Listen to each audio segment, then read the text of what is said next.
Joining us now to talk about all of this is our friend, the very genius economist, Stephen Moore. He's the author of Trumponomics, a great book. And of course, you know, him from FreedomWorks as well. And he's got a couple of really great pieces out there at Town Hall. Stephen, always so good to see you. I would just want to get your response to Biden blaming Republicans there, telling them to get out of the way. Yeah, well, I guess the word that comes to mind is chutzpah. For a president who wants to spend and borrow and tax $6 trillion, which is more money than we spent to finance the Revolutionary War, the Civil War, World War I, World War II, the Cold War, the interstate highway system, the intercontinental rail system, and putting a man on the moon. And he accuses of Republicans of trying to train crash the economy. I mean, that's the most absurd thing I've ever seen. We should be actually, Dana, right now, since we're in a recovery, we should actually be cutting government spending now. If you add the $1.9 trillion bill, remember that was the one that passed in March. That was the blue state bailout bill. Then the $1.1 trillion sham infrastructure bill, plus this $3 trillion bill that they're trying to push through Congress now. That's $6 trillion. And I want to make your viewers and listeners understand, because people get confused about this. This is on top of the $5 trillion the government's going to spend already.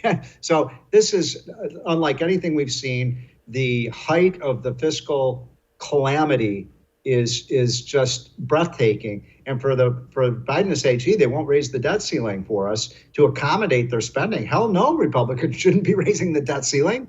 Yeah. Why would they? I mean, it's inexcusable. You noted too, and we're talking with Stephen Moore, wages up, a little over 4% over the year, but prices are up over 6%.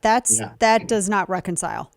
No, you better believe it. And so, again, Joe Biden runs around the country saying we've raised wages by 4%. Yeah, but as you just said, Dana, if your expenses are up 6%, do the math. That means people's paychecks are actually shrinking and they're feeling it. That's the thing about inflation. We don't really have to talk about it. We don't have to spin it one way or the other because people feel it every day, at the grocery store. I love the CNN headline. I don't know if you saw it, Dana, last week. Inflation is good for you. Yes. I'm not making that up. Inflation is good for you. Go ask the guy at the gas station or at the grocery store. How do you like that inflation? Oh, yeah. We want more of it.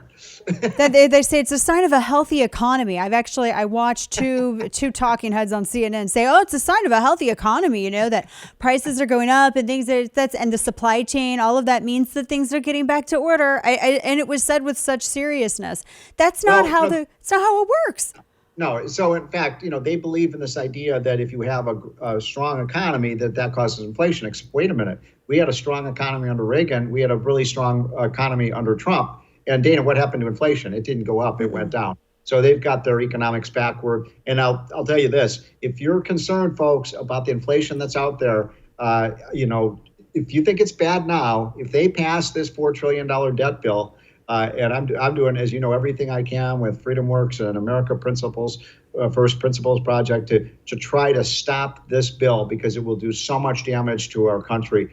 And the American people get it. It's just the Democrats have those 50 votes in the Senate, and they're like those North Korean soldiers just, marching lockstep America right over a cliff. Yeah. I'm talking with Stephen Moore, whose book Trumponomics details. In fact, he gets into all of his economic policies with the previous administration, which we didn't have. You're right. I mean, it was a great economy. I think that if we had not had such a strong economy, thanks to the former president's policies, that it would have been, I think this pandemic and the lockdown would have been even more disastrous than it was. We would have been in a deeper hole, which is why it boggles my mind, Stephen, when I look at all of everything that's being proposed, like our tax rate, talking about raising our tax rate to 57%, that France tried that. And correct me if I'm wrong on this. Didn't they try that with like a 60% tax rate, highest bracket tax rate, and it was a disaster and they ended up rolling it back?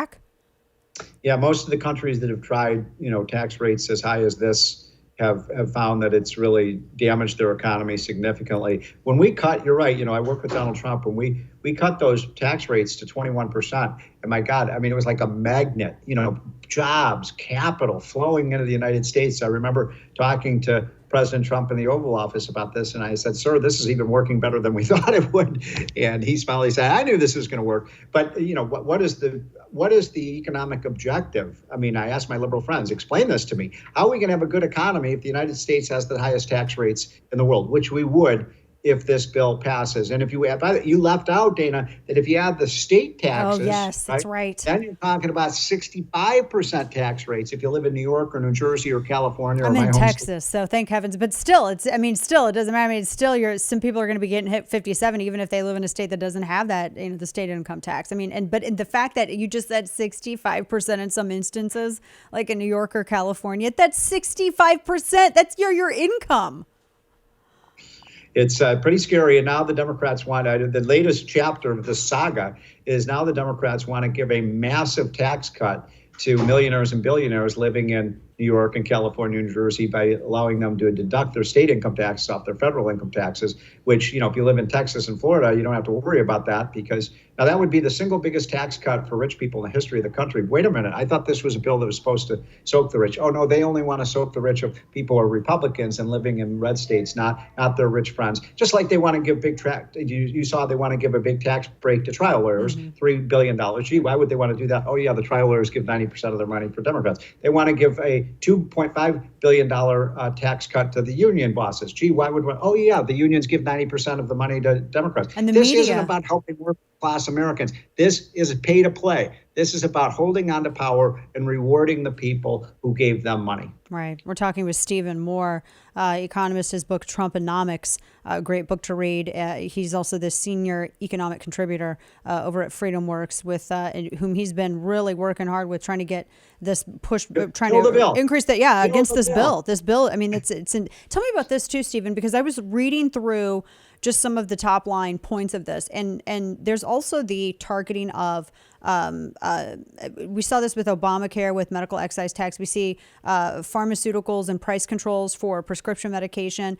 And I was reading through thinking, boy, this is going to be this is going to really suppress medical innovation at a time when, didn't we all just have a big discussion about how China has such a monopoly on antibiotics and so many other things? And here we're actually talking about making it more difficult for ourselves to be self-sufficient and come up with new treatments on our own. That seems pretty backwards.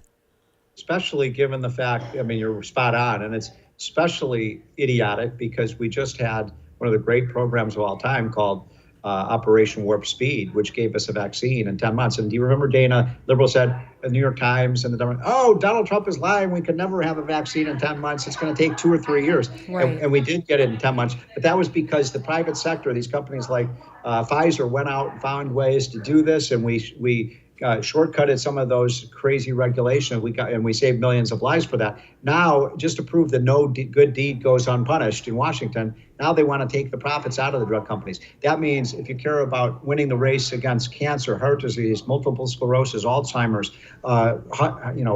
Parkinson's disease, all of those are going to be slowed if you put these price controls on the drug industry. We want to be number one in the drug industry, and this will set us back very substantially. Now, this thing is going to wreck the economy. I don't know how else to put it. You had a great piece about this just last year, where you're in town hall, where you were saying Biden anti-business agenda is going to wreck the economy, which it was. If they get everything that they wanted, which I don't think that they will, because I know Manchin and Sinema, they oppose a number of things in here. It's 50-50. It's incredibly tight. But if you had to speculate as to what's going to end up in this, if they got everything they wanted, we know what would be a disaster. But what do you think we are going to end up with, and what kind of chilling effect further is that going to have on the economy? Well, Biden really was blessed with an economy that was accelerating because of, we finally reopened the economy thanks to Operation Warp Speed. So I think the economy will stay strong for, another 3 to 6 months. But then I think, Dana, what you're going to see is the debt hangover effect. It's like you go out partying till 2:00 in the morning. You can't get out of bed the next morning. That's what it's going to feel like.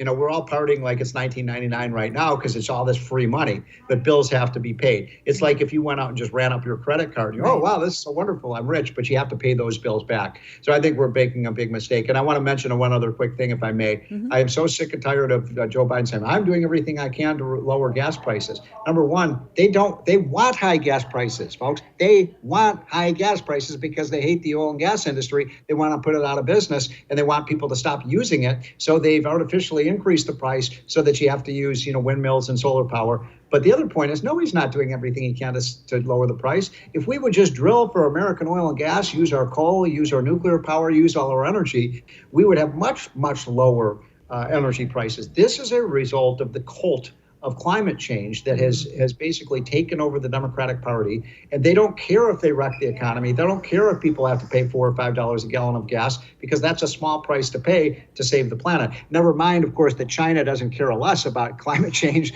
and they account for 5 times as much pollution as we do, and they're laughing right behind our back. And they control everything that makes their Green New Energy deal, everything that would make that possible. China controls, whether it's cobalt and DRC, whether it's lithium. They're trying to get access to lithium in Afghanistan.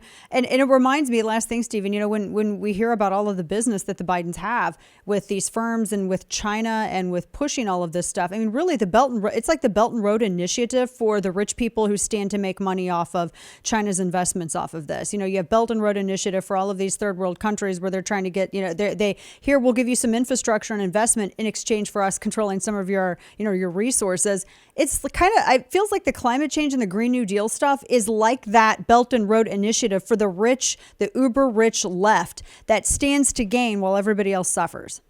Yeah, the two people in the world that are benefiting most from Biden's policies are President Xi of China, and of course the other one being Vladimir Putin in Russia, who's loving life right now, because since the United States isn't producing as much natural gas, guess who's taking over that market? Putin. Right now, the Western European countries are, according to Financial Times, held hostage. That's their term, held hostage to Russia for their energy, because we're not producing it here in the United States. That's not just an economic emergency. It's also a national security crisis. Have we forgotten, about the Cold War? Have we forgotten what happened 80 years ago when we surrendered our economic power and we got attacked? So this is a dangerous time for our country. It really is. We don't have a tough leader right now. We have a milquetoast leader. Yeah, we absolutely do. Goodness.